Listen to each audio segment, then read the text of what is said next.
Assalamualaikum warahmatullahi wabarakatuh.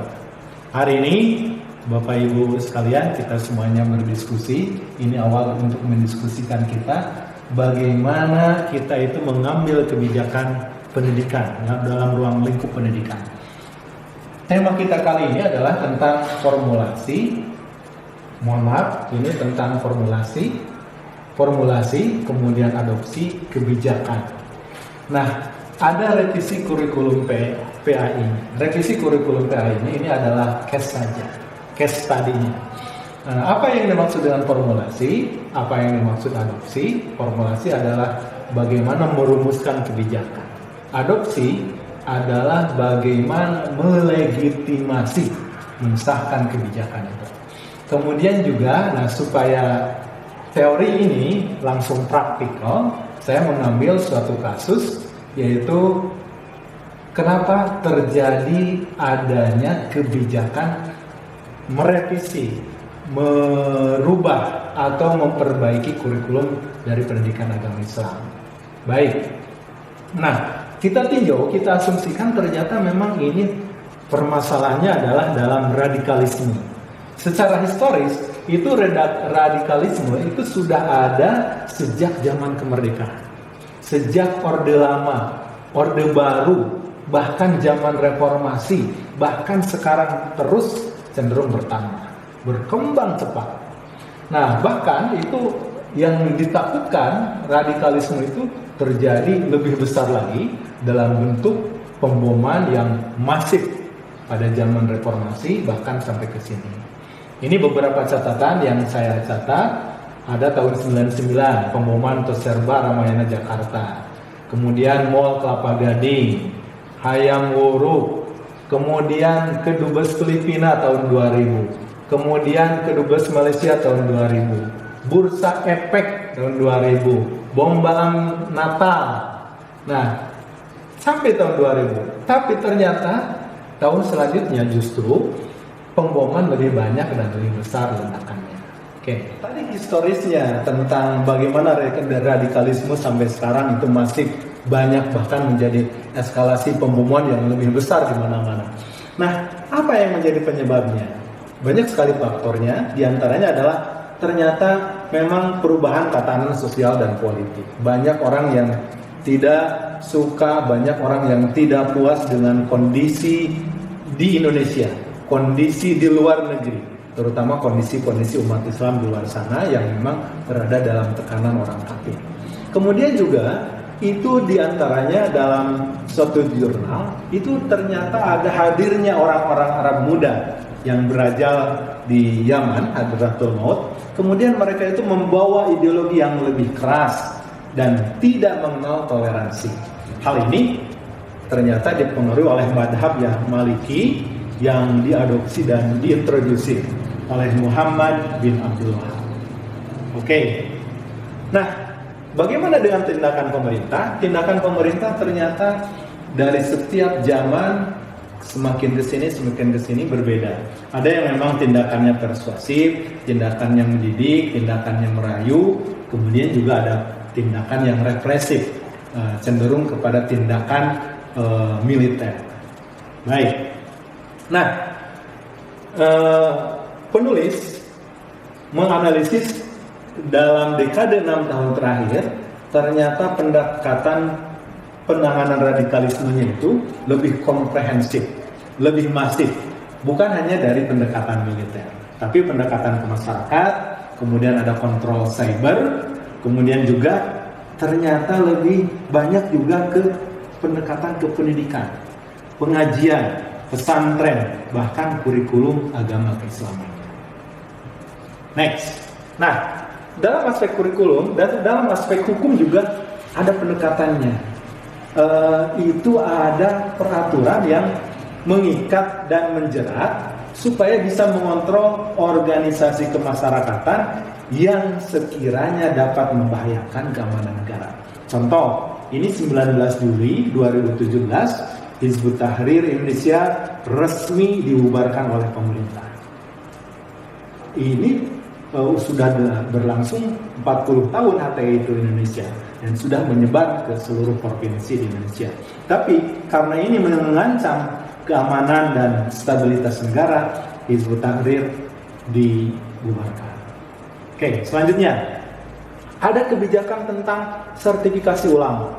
Harus ada standar ulama itu. Kemudian pengajian, khutbah Jumat dimonitoring, dilihat bagaimana apa yang disampaikan. Kemudian juga ada himbauan kepada perbaikan kurikulum pesantren. Jangan sampai ada kurikulum pesantren itu yang radikal, yang membenci orang lain. Kemudian juga ada kebijakan bahwa ada larangan bagi PNS untuk menggunakan celana cingkrang dan memakai cadar. Kemudian ternyata tidak cukup sampai di situ. Seluruh materi ujian di madrasah beberapa waktu lalu yang mengandung ini, yang mengandung konten khilafah, kemudian juga yang mengandung konten jihad, itu diperintahkan untuk ditarik dan diganti. Baik, selanjutnya apa kebijakannya? Itu ada SK Dirjen Pendidikan Islam. Ini berdasarkan juknis penilaian hasil belajar. Jadi tidak boleh dalam ujian-ujian itu menyangkut tentang khilafah dan jihad. Kemudian ada juga ini kelanjutannya, SK-nya tertuang tentang penghapuskan istilah khilafah dan jihad. Kemudian juga ada informasi dalam online Jabar Express. Ini tahun 2019. Kementerian Agama merombak 155 judul buku pelajaran tentang khilafah sehingga menuai pro dan kontra. Baik. Nah, selanjutnya ini yang menjadi perdebatan. Kemudian ini Komisi 8 DPR itu memanggil Kementerian Agama. Dan Komisi 8 DPR itu merekomendasikan jangan menghapus konten ajaran tentang khilafah dan jihad dalam pelajaran agama Islam di madrasah. Juga dikomentari oleh Ketua Umum DPP Persatuan Guru Madrasah Indonesia bahwa jika ingin menangkal paham radikal, caranya bukan penghapusan materi secara total, sebab itu dilakukan akan menjadi penghapusan dari sejarah. Memang yang sejarah itu tentang jihad kemudian khilafah itu memang ada dalam peradaban Islam. Perkembangan selanjutnya ini dalam tahun 2019 itu, pada waktu itu kan sudah perhelatan politik, ada luka-luka bekas pilkada, bekas pilpres gitu, ditambah dengan adanya kebijakan seperti itu menambah dari pro kontra, menambah kebisingan di semua media sosial. Dan kemudian juga sehingga tertanam asumsinya bahwa kepercayaan bahwa pemerintah itu seolah-olah umat Islam itu mau dipojokkan, dan seolah-olah umat Islam itu sebagai sumber dan sarana teroris. Baik, nah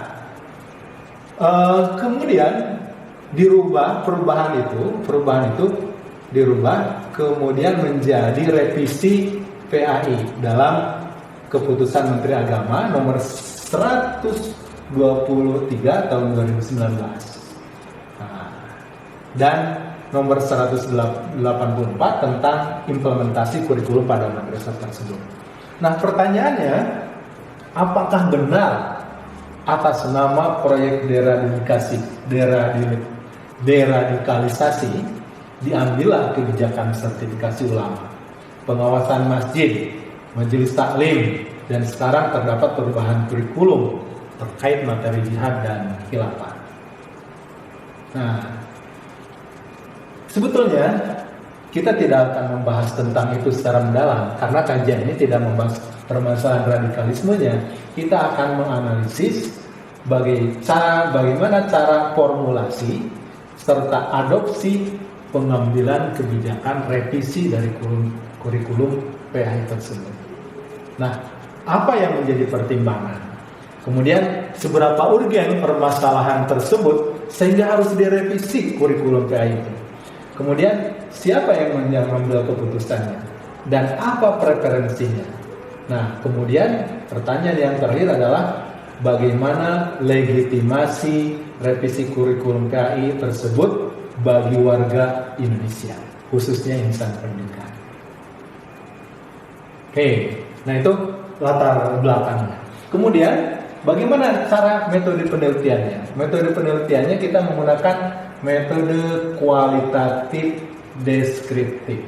Artinya, menganalisa permasalahan, kemudian digambarkan permasalahan tersebut secara gamblang dan berdasarkan kajian pustaka, library research yang bersumber dari jurnal, koran, kemudian buku-buku literatur yang berkaitan dengan pengambilan kebijakan keputusan baik konteks pendidikan maupun konteks pemerintahan. Baik. Nah, latar belakang masalah itu mayoritas didapatkan dari sumber koran online yang memang yang paling mudah, banyak diakses dan up to date. Kemudian peraturan pemerintah, kemudian jurnal-jurnal yang berkaitan dengan radikalisme, jihad dan khilafah. Kemudian permasalahan tersebut menggunakan analisis data kualitatif secara bersamaan. Jadi ada yang namanya kategorisasi, kemudian reduksi data, penyajian data, dan penarikan kesimpulan. Nah, itu metode penelitiannya. Selanjutnya itu tentang revisi kebijakan revisi kurikulum pendidikan agama Islam. Nah, pertanyaannya adalah bagaimana tahapannya jika kita ingin mengeluarkan kebijakan. Pertama adalah menyusun agenda. Kemudian yang kedua adalah memformulasikan kebijakan. Kemudian yang ketiga adalah mengadopsi atau legitimasi kebijakan. Nah, penyusunan agenda itu adalah menentukan masalah publik dan prioritas dalam agenda publik yang dipertarungkan. Prioritas apa yang akan kita bahas di penyusunan agenda? Ini berdasarkan tingkat urgensinya, kemudian esensi kebijakan, dan keterlibatan. Seberapa banyak keterlibatan stakeholdernya. Nah, ini kriteria isu-isunya. Pertama, telah mencapai titik kritis, telah mencapai tingkat partikularitas tertentu, menyangkut emosi, kemudian menjangkau dampak yang amat luas, kemudian mempermasalahkan kekuasaan, dan yang selanjutnya adalah menyangkut suatu persoalan yang fashionable, sulit dijelaskan, tapi mudah dirasakan keadilannya. Baik. Nah, menilik kriteria isu yang dilontarkan tadi, yang 1-6 tadi, nomor 2 itu dapat dipastikan bahwa revisi kurikulum itu merupakan hal yang sangat urgen. Karena ini jika diabaikan, ini akan menjadi ancaman serius pada stabilitas keamanan negara, disebabkan banyak melahirkan para teroris baru yang sangat terdidik di dunia pendidikan formal. Itu yang dikhawatirkan. Kemudian ini sesudah menjadi agenda, kemudian masuk ke tahap berikutnya, yaitu tahap formulasi kebijakan. Nah, permasalahan yang tadi itu didefinisikan, kemudian dicari pemecahan masalah yang terbaik. Nah, pemecahan masalah tersebut berasal dari berbagai alternatif atau pilihan kebijakan yang ada. Nah, permasalahan revisi kurikulum KAI merupakan salah satu solusi penanganan radikalisme. Ya, tetapi pertimbangan selanjutnya ternyata materi jihad dan khilafah itu merupakan materi yang sesungguhnya ada dalam ajaran Islam. Ini akan menimbulkan gejolak yang besar jika dihilangkan. Dan pada gilirannya umat sama sekali tidak mengetahui akan konsep Islam sebenarnya secara keseluruhan, yang mencakup semua aspek kehidupan, termasuk bidang perjuangan dalam segi politik, ekonomi, sosial, dan budaya. Nah, bagaimana alternatifnya? Alternatifnya adalah bisa dihapuskan sama sekali materinya. Dan di bawahnya,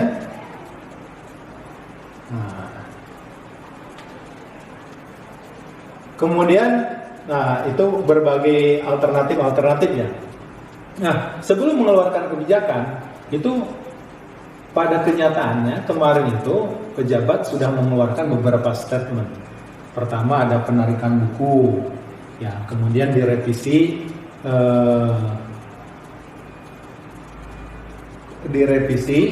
kemudian pada waktu itu sedang ramainya pasca pilpres dan lain-lain. Kemudian yang selanjutnya isu itu memanas lagi, ada penghapusan istilah khilafah dan jihad. Nah, kemudian karena viral mendapat kritikan yang sangat tajam, Kemenag kemudian memberikan penjelasan bahwa tidak ada penghapusan materi, melainkan pengalihan materi kehalifahan dari semula berada di mata pelajaran fikih beralih ke materi sejarah budaya Islam. Oke. Nah, dengan keluarnya surat KMA nomor 183 itu maka menjadi jalan terbaik dalam menentukan kebijakan sesuai dengan teori formulasi bahwa risiko yang diambil, nah teori formulasi itu tidak terlalu besar mendapat sorotan dari masyarakat yang kontra.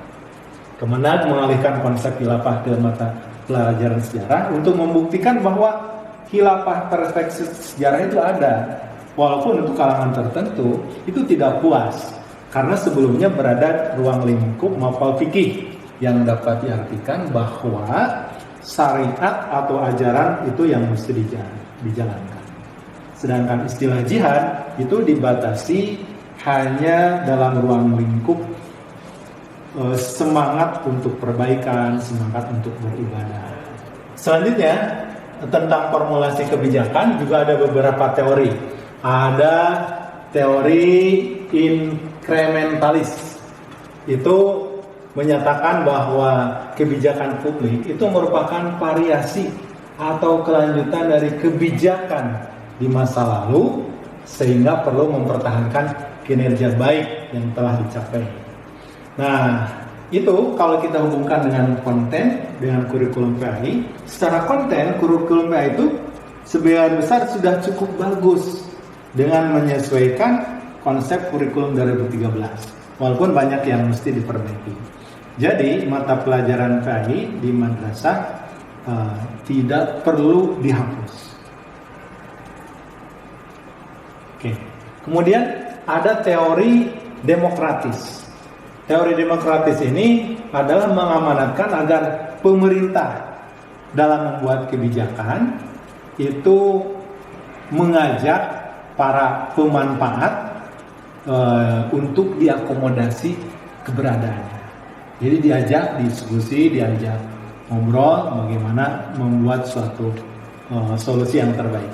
Nah, semua stakeholder yang terlibat dari kalangan ormas Islam itu kaitannya nanti dengan revisi kurikulum PAI itu aktivis muslim yang pro dan kontra, perwakilan guru, pengawas, ahli kurikulum, dan ahli pertahanan negara itu mesti duduk bersama untuk mencapai kata sepakat mengenai jalan keluar dari permasalahan konten kurikulum itu. Nah, ini menurut teori demokratis. Kemudian selanjutnya adalah teori strategis. Teori strategis itu adalah perencanaan strategis dengan mensyaratkan pengumpulan informasi secara luas, eksploratif, alternatif, dan menekankan implikasi masa depan dengan keputusan sekarang. Nah, hal ini kalau kita kaitkan dengan kurikulum PAI itu, ini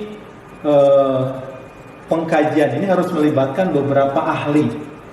Nah, kemudian mengidentifikasi pemecahan isu serta mengkaji dampak terhadap lingkungan di luar dan di dalam.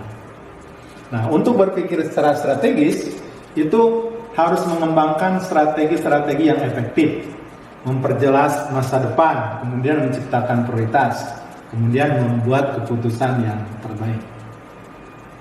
Oke, next. Oke.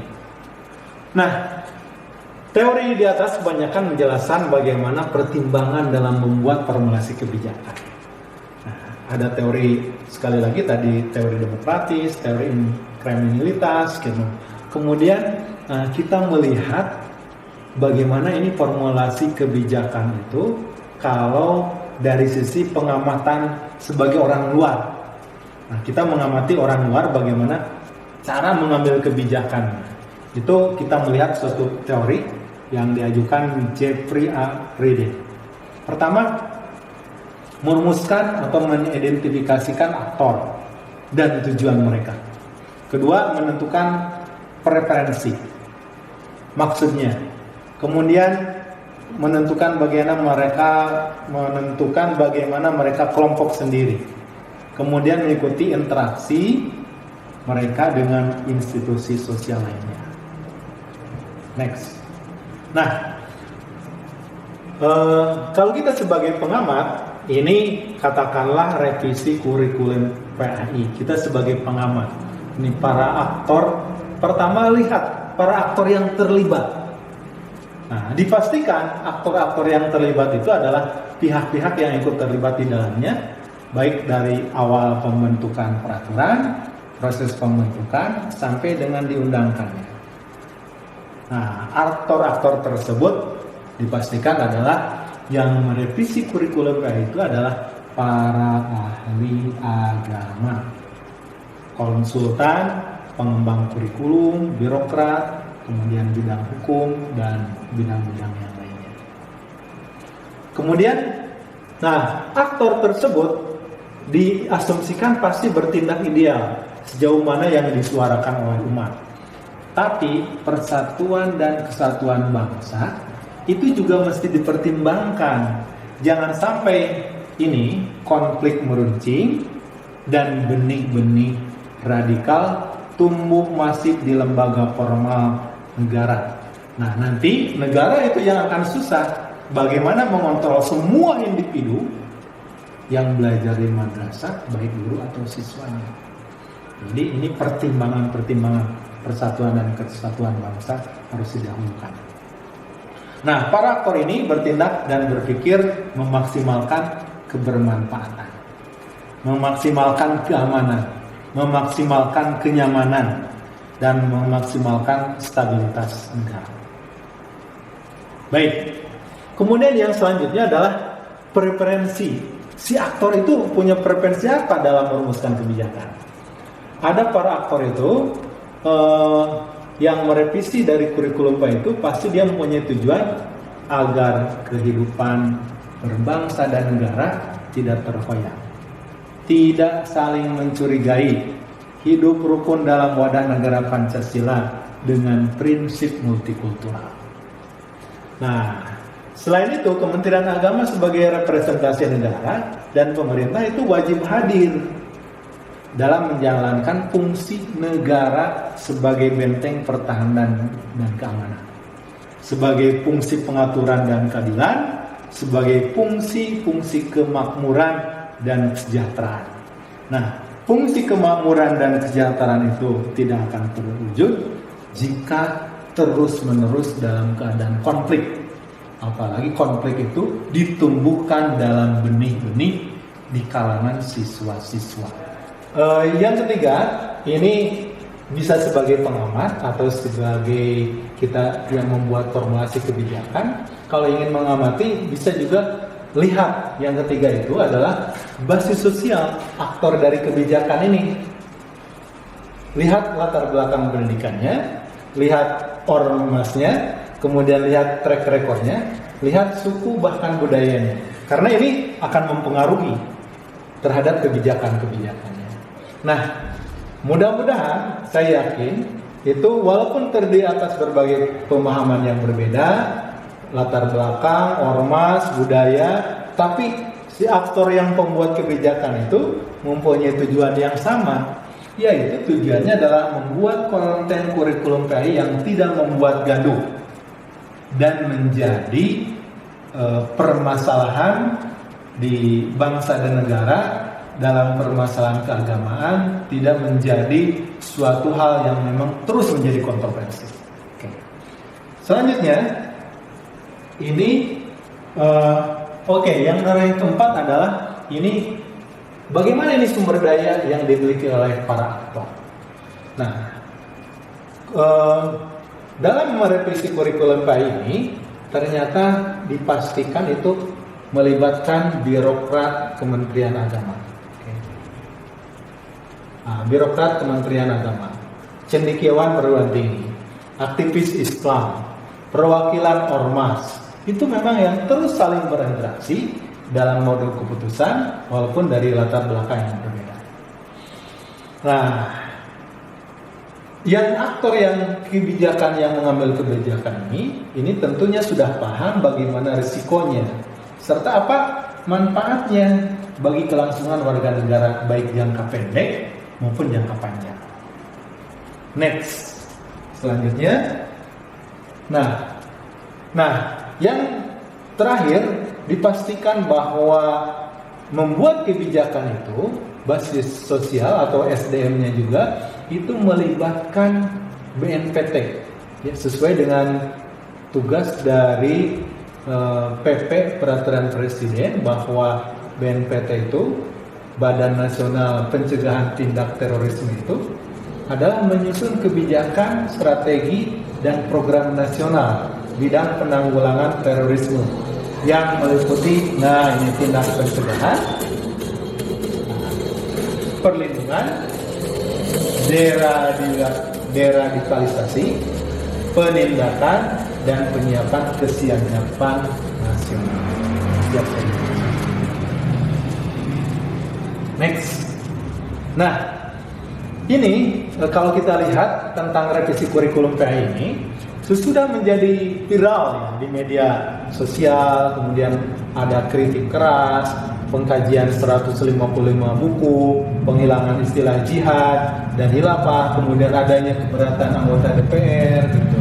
Maka ada perubahan kebijakan, yaitu sebagai jalan tengahnya itu tidak ada penghapusan materi melainkan pengalihan materi kehalifahan yang semula berada di mata pelajaran fikih beralih ke sejarah dan Islam dengan diarahkan sebagai wawasan terkait keagamaan sistem pemerintahan.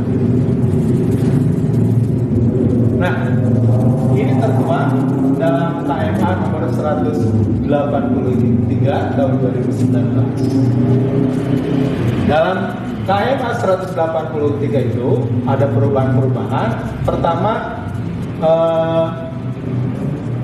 3 persamaan kedua KMA tersebut. Pertama, persamaan mata pelajaran itu ada hal yang sama. Ada Quran hadis, akidah halal, fikih, SKI, bahasa Arab. Kemudian persamaan kedua adalah menggunakan prinsip pembelajaran ini kurikulum nasional 2013. Kemudian yang ketiga adalah menggunakan prinsip penilaian yang berlaku pada kurikulum nasional 2013 yang disempurnakan. Selanjutnya ini ada beberapa hasil dari berbagai proses kebijakan-kebijakan sehingga menghasilkan kurikulum PAI itu ternyata ada beberapa detail 8 fokus penyempurnaan revisi kurikulum PAI. Pertama adalah penataan kembali distribusi materi yang tumpang tindih, tadi sudah dijelaskan. Kemudian level kompetensi yang ditingkatkan lebih tinggi, jadi supaya ini critical thinking-nya terpenuhi, berpikir kritis dan inovatif. Sehingga, kompetensi ini ditingkatkan hampir 30%, KD berlevel C4, MTS 70%, dan MA 90%. Jadi levelnya ditingkatkan menjadi C4 dan C6. Kemudian yang selanjutnya adalah yang ketiga, penataan kesinambungan. Jadi harus terus-menerus bersinambung, ya, dari kelas 1 sampai jenjang yang selanjutnya. Antara pengurusan KD sikap spiritual, KD sikap sosial, pengetahuan, dan KD keterampilan. Kemudian yang keempat adalah penguatan mata pelajaran PAI dan bahasa Arab pada aspek sikap, akhlaknya, dan keterampilan beragama dibanding pengetahuan atau kognitif. Nah, next selanjutnya, penguatan mata pelajaran PAI dan bahasa Arab untuk menghasilkan keyakinan dan penghargaan siswa dalam membuktikan bahwa Islam adalah agama yang sangat relevan dengan kemajuan kehidupan zaman. Ini perlu dibahas karena kebanyakan itu materi agama adalah materi yang memang dari dulu, yang bersifat doktrin, yang hanya menulis. Ini dirubah paradigmanya. Kemudian yang keenam, penguatan materi PAI dan bahasa Arab sebagai pengantar siswa menjadi warga bangsa Indonesia yang hidup dalam keberagaman. Nah, ini ada penjelasannya ya. Kemudian yang selanjutnya adalah perubahan pada materi bahasa Arab, terutama penyempurnaan dalam penyajian dan metode pendekatan. Nah, pendekatannya adalah fungsional, jadi tidak lagi struktural. Pendekatannya adalah mengadasar percakapan, tidak lagi harus berbentuk kowain-kowain. Kemudian yang terakhir itu adalah penyempurnaan kedalaman materi kurikulum mata pelajaran PAI pada madrasah aliyah, peminatan keagamaan, serta penggunaan pengantar bahasa Arab pada pembelajaran PAI. Nah, itu detailnya revisi dari kurikulum PAI. Di samping memang ada kritikan-kritikan, kemudian juga penyempurnaan di dalam. Ya, yang selanjutnya tadi untuk mengambil kebijakan itu, yang pertama menyusun agenda, yang kedua memformulasikan, merumuskan kebijakan, kemudian yang ketiga, tahap ketiga adalah adopsi, melegitimasi kebijakan. Tujuannya adalah apa? Tujuannya adalah memberikan otorisasi pada proses dasar pemerintahan. Jadi siapa yang mensahkan kebijakan itu? Intinya begitu. Nah, legitimasi itu artinya prinsip yang menunjukkan penerimaan keputusan pemimpin pemerintah dan pejabat oleh sebagian besar publik atas dasar bahwa perolehan para pemimpin dan pelaksanaan kekuasaan telah sesuai berdasarkan dengan prosedur yang berlaku pada masyarakat umum dan nilai-nilai politik atau moral. Next, selanjutnya, kita bicara tentang bagaimana kebijakan revisi kurikulum PAI. Maka tindakan legitimasi yang paling tepat adalah oleh Kementerian Agama dalam hal ini dalam bidang Pendis atau pendidikan agama Islam. Nah, format kebijakan yang telah dilegitimasi itu biasanya dicatat dan dituliskan untuk dipedomani oleh kalangan yang berkepentingan. Wujud dari kebijakan ini biasanya berupa undang-undang, ya, berupa undang-undang. Nah, ini berupa peraturan KMA nomor 183. Kemudian dilakukan oleh lazimnya diwakili oleh lembaga perwakilan masyarakat, dalam hal ini adalah Dewan Perwakilan Rakyat. Ini diakui secara sah ataupun legal. Kemudian ini revisi kurikulum ini tuh, walaupun memang setelah rapat dengar pendapat itu awalnya ditolak, kemudian diperbaiki. Nah, ini lahirlah KMA nomor 183. Nah, kemudian direvisi. Nah, kemudian lahir yang ini yang lahir yang KMA nomor 183. Selanjutnya next. Nah, walaupun menuai pro kontra, menempuh perjalanan yang berliku-liku, kebijakan revisi kurikulum itu dapat memenuhi prinsip-prinsip teori kebijakan tentang manfaat dari legitimasi. Ya. Apa manfaat dari legitimasi itu? Pertama adalah menciptakan stabilitas politik dan perubahan sosial. Jadi tidak ada kegaduhan, tidak ada pertentangan, percekcokan, gitu. Kemudian yang kedua adalah mengatasi masalah lebih cepat lagi. Nah, yang ketiga adalah mengurangi penggunaan sasaran kekerasan fisik. Nah, ini jangan sampai yang terakhir ini adalah atas nama agama, kemudian mencibir, menyinyir, kemudian menghina, bahkan melakukan kekerasan fisik, membakar, membunuh, dan yang lain-lainnya. Ini yang kita khawatirkan ini. Ya, mudah-mudahan dengan adanya revisi kurikulum PAI ini mengakhiri pro kontra, terutama tentang radikalisme. Oke, next selanjutnya. Oke, next. Oke, kesimpulannya ini sudah tadi disampaikan bahwa penghapusan konten khilafah mencuat ini viral di media massa terus-menerus menjadi pro kontra. Kemudian ini tadi sudah disampaikan tentang teori-teori bagaimana kita itu memformulasikan, merumuskan kebijakan, bisa memakai teori inkrementalis, bahwa hal-hal yang baik dulu itu harus dipakai. Kemudian teori demokratis adalah menunjukkan bahwa semua yang berkepentingan harus diajak bicara. Kemudian teori strategis adalah menekankan perencanaan strategis dengan konsep-konsep informasi secara luas, sehingga keputusannya bisa komprehensif dan bisa solutif menyelesaikan permasalahan. Kemudian yang terakhir adalah legitimasi. Ini artinya mensahkan, menjadikan revisi kurikulum PAI itu diterima, kemudian oleh otorisasi yang berkepentingan mengeluarkan itu bisa diterima oleh semua kalangan, dalam ini oleh Kementerian Agama. Dan yang terakhir adalah tamat. Itu saja. Intinya adalah bahwa hari ini untuk mengeluarkan formulasi kemudian adopsi kebijakan itu perlu berbagai macam pertimbangan. Perlu kita itu formulasi itu ada teori-teori tertentu, kemudian melegitimasi agar keputusan itu yang dipertimbangkan dengan baik, kemudian keputusan itu disahkan, diketok palu, kemudian kalau sudah diketok palu itu bisa diterima oleh semuanya.